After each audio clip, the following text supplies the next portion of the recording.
बन कोई Hindi academy channel पर आपका स्वागत है। मैं आपके लिए मोस्ट इंपॉर्टेंट क्वेश्चन लेके आई हूँ। प्लीज़ दोस्तों आप मेरे चैनल को सब्सक्राइब कीजिए, वीडियो को लाइक कीजिए, दोस्तों के साथ शेयर कीजिए। सभी क्वेश्चन जो आपके लिए किसी न किसी परीक्षा में आए हुए हैं और आगे भी आ सकते हैं। आपके लिए मैं डेली ऐसे ही वीडियो लेके आती हूँ। आपने ज़रूर वीडियो को देखना है और जो इस चैनल को जुड़ने के लिए अपने चैनल को जरूर सब्सक्राइब करना है। क्वेश्चन स्टार्ट करते हैं। क्वेश्चन नंबर 1 है, चंद्रबरदाई ने पृथ्वीराज रासों में मुख्यतः किस छंद का प्रयोग किया है? तो बताना है चंद्रबरदाई ने जो है पृथ्वीराज रासो रचना लिखी है। ये भी आप देखो, इससे क्वेश्चन बन जाता है। चंद्रबरदाई ने पृथ्वीराज रासो रचना लिखी है और उसमें छंद पूछा है, कौन से छंद का प्रयोग किया है? तो ए होगा कवित छंद का, और छप्पा छंद का भी प्रयोग किया है इन्होंने, ये भी आप नोट करोगे। क्वेश्चन नंबर 2 है, राहुल संस्कृतायन ने हिंदी का प्रथम कवि किसे माना है? सरहप्पा, पुष्पदत्त, शालिभद्र सूरि, स्वयंभू। राहुल संस्कृतायन ने जो है हिंदी का प्रथम कवि ए होगा, सरहप्पा को माना है इन्होंने। क्वेश्चन नंबर 2 का ए आंसर। क्वेश्चन नंबर 3, नीचे दिए गए विकल्पों में से एक शब्द घर का पर्यायवाची नहीं, उसमें चयनित कीजिए। घर का पर्यायवाची नहीं है, नहीं बताना है कौन सा नहीं है। क्वेश्चन नंबर 3 है, कौन सा भवन, भुवन, निकेतन, सदन? तो बी होगा भुवन। भुवन नहीं है इसका पर्यायवाची, ये होता है संसार होता है, भुवन संसार होता है। क्वेश्चन नंबर 4, निम्नलिखित में से किस शब्द में उपसर्ग नहीं लगा है? उपसर्ग नहीं लगा है, उपसर्ग हमेशा आगे लगते हैं, तो कौन सा शब्द है जिसमें उपसर्ग नहीं लगा है? तो डी होगा दर्शन। दर्शन में उपसर्ग नहीं लगा है, ठीक है। इन तीनों में लगे हैं, ए बी सी में तीनों में उपसर्ग लगे हैं, लेकिन दर्शन में नहीं लगा। क्वेश्चन नंबर 5, निम्नलिखित में से कौन सा तद्भव शब्द है? तद्भव कौन सा है वो बताना है। चाम, धर्म, पर्ण या विष्णु? तद्भव बताना है कौन सा है, तो ए होगा चाम। चाम जो है तद्भव है, चर्म का बना है चाम। क्वेश्चन नंबर 6, मोक्ष की इच्छा रखने वाला क्या कहलाता है? कर्मठ, मुमुक्षु, उत्सुक, जिज्ञासु। तो मोक्ष की इच्छा रखने वाला क्या कहलाता है? क्वेश्चन नंबर 6 का जो राइट आंसर है वो हमारा जो है बी होगा, मुमुक्षु। मुमुक्षु। क्वेश्चन नंबर 7, अवधि शब्द का अर्थ है अवध की भाषा, अवधवासी, कालचक्र, ये सभी। तो अवधि शब्द का क्या अर्थ है? क्वेश्चन नंबर 7 ए होगा अवध की भाषा, अवध की भाषा। क्वेश्चन नंबर 8, गुरुमुखी किस भाषा की लिपि है? बंगला, मणिपुरी, पंजाबी, गुजराती। तो गुरुमुखी बतानी है किस भाषा की लिपि है। क्वेश्चन नंबर 8 है हमारा, तो सी होगा पंजाबी। हिंदी की जो है देवनागरी है। क्वेश्चन नंबर 9, हिमगिरी के उत्तुंग शिखर पर बैठ शिला की शीतल छाह, ये पंक्ति किसका रचना की है? पंक्तियाँ पूछी जाती है पेपर में, तो आपने पंक्ति भी जरूर ध्यान रखनी है। रचना का नाम बताना है, किस रचना में से ये पंक्ति ली गई है? तो बी होगा कामयानी। कामयानी में से ये पंक्ति ली गई है, आप इसको अच्छे से याद रखोगे। कामयानी में से ली गई है ये पंक्ति। रस्मरति, गुंजन, साकेत, ये भी जो है रचनाएं हैं, ये भी आप ध्यान रखोगे। क्वेश्चन नंबर 10, श्याम जल से पौधे सींच रहा है वाक्य में शुद्ध रूप होगा।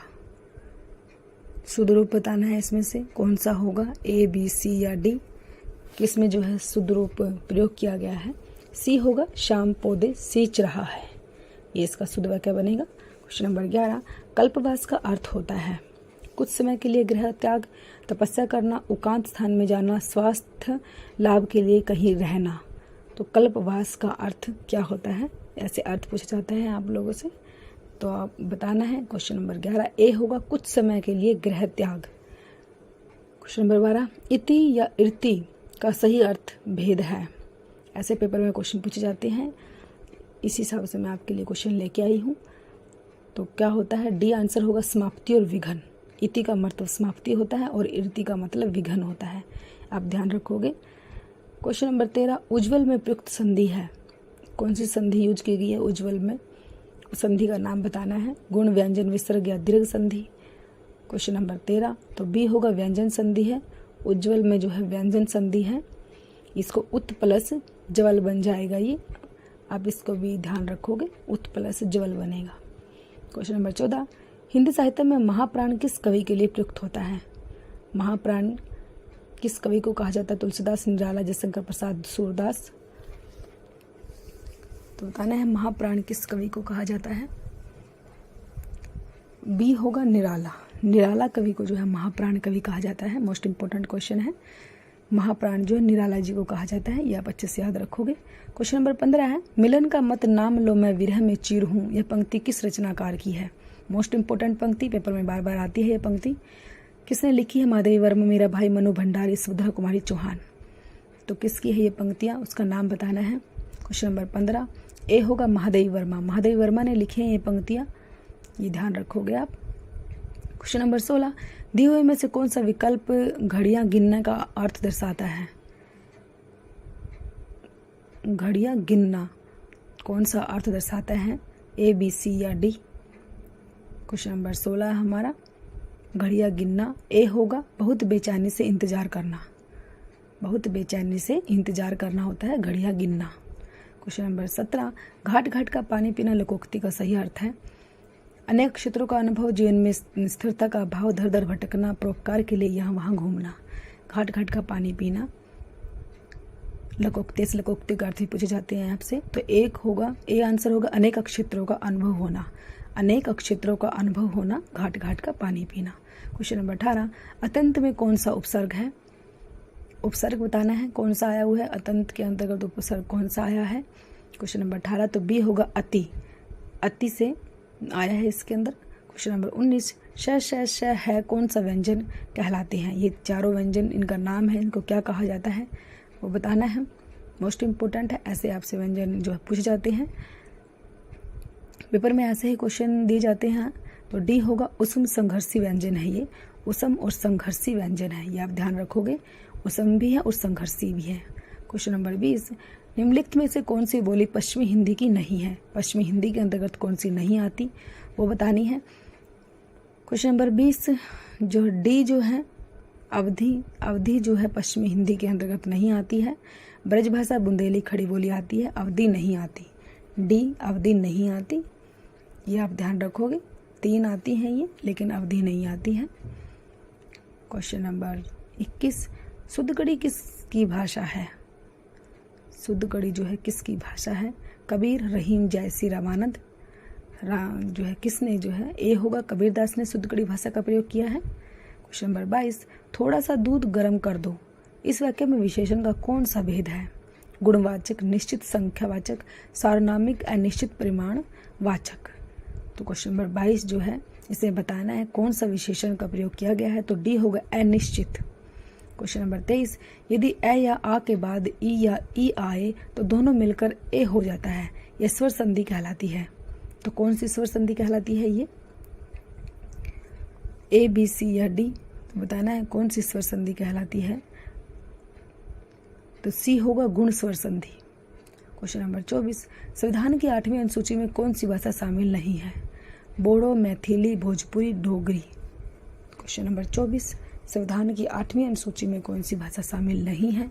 तो सी होगा भोजपुरी। भोजपुरी नहीं है शामिल 8वीं अनुसूची में। 22 भाषाएं शामिल है, लेकिन भोजपुरी उसमें से नहीं है। क्वेश्चन नंबर 25, पवन शब्द में कौन सी संधि है। संधि बतानी है, गुण संधि, यण संधि, अयादि संधि, वृद्धि संधि। तो सी होगा अयादि संधि है। पवन में जो है अयादि संधि है, पौ प्लस अन ऐसे बनेगा ये ध्यान रखोगे आप।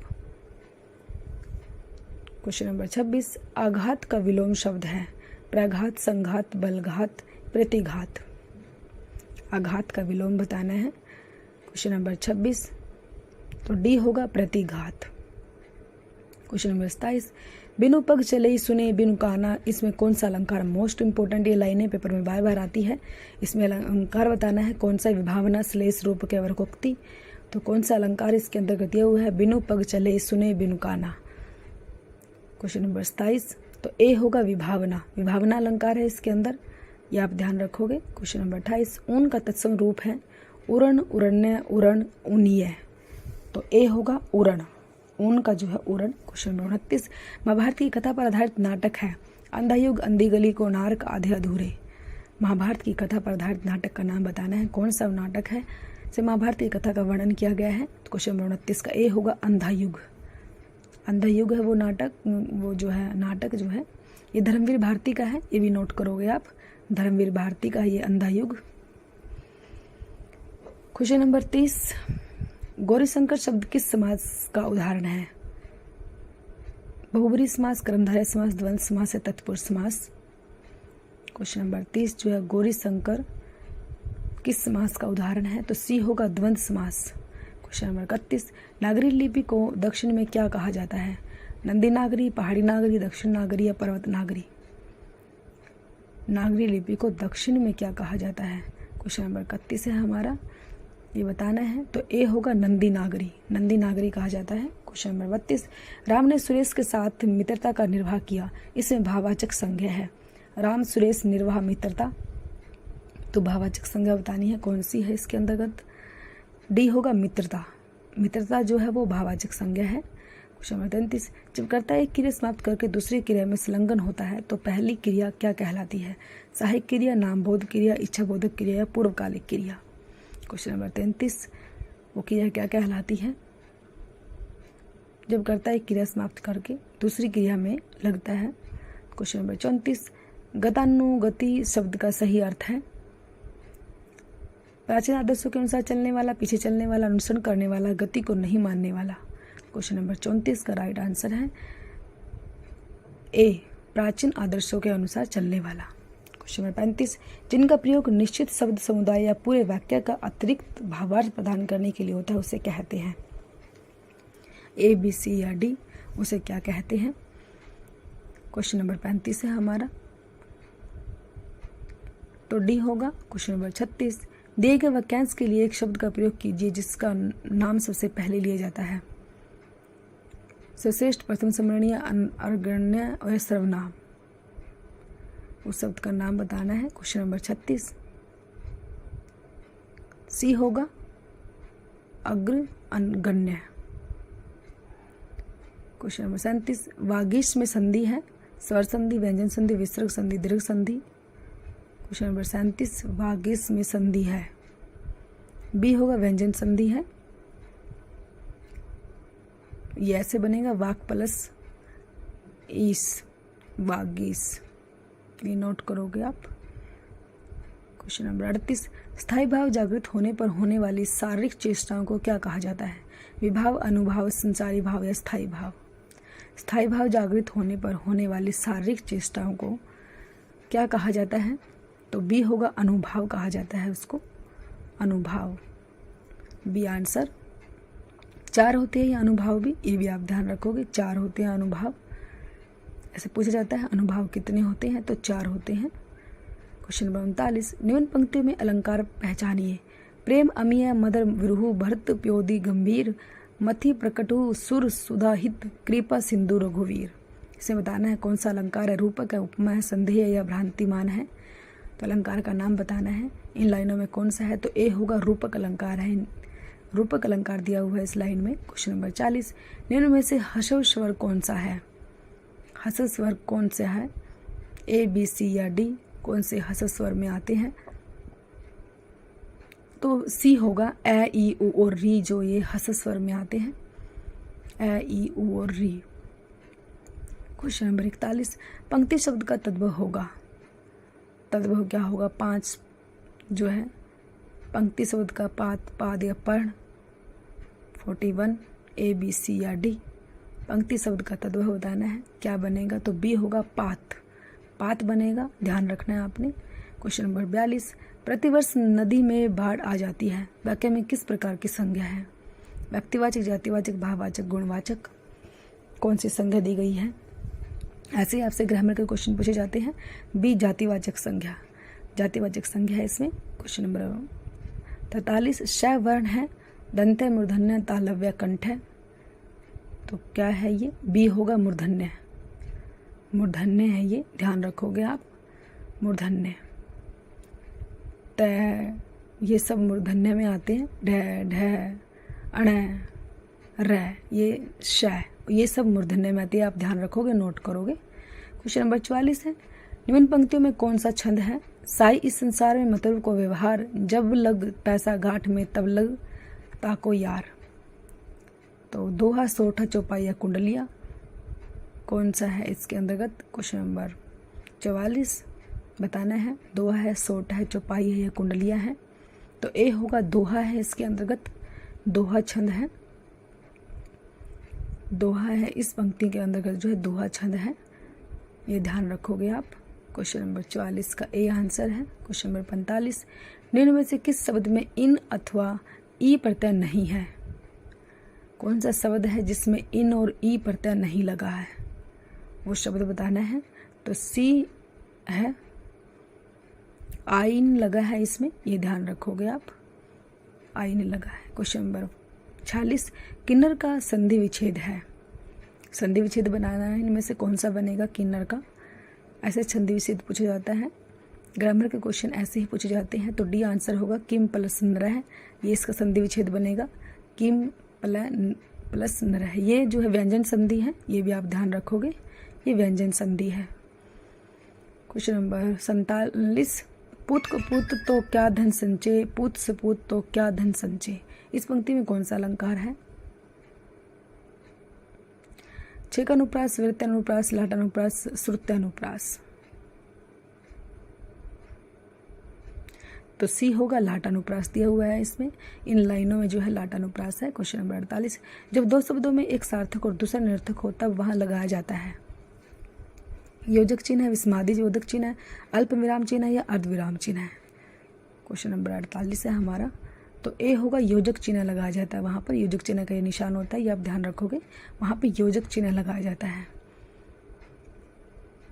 क्वेश्चन नंबर 49, अशोक के फूल काव्य संग्रह के रचनाकार हैं।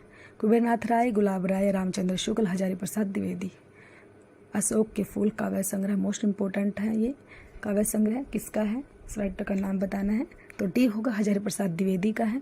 क्वेश्चन नंबर 50, हिंदी की आदि जननी किसे कहा जाता है? पाली, प्राकृत, अपभ्रंश या संस्कृत।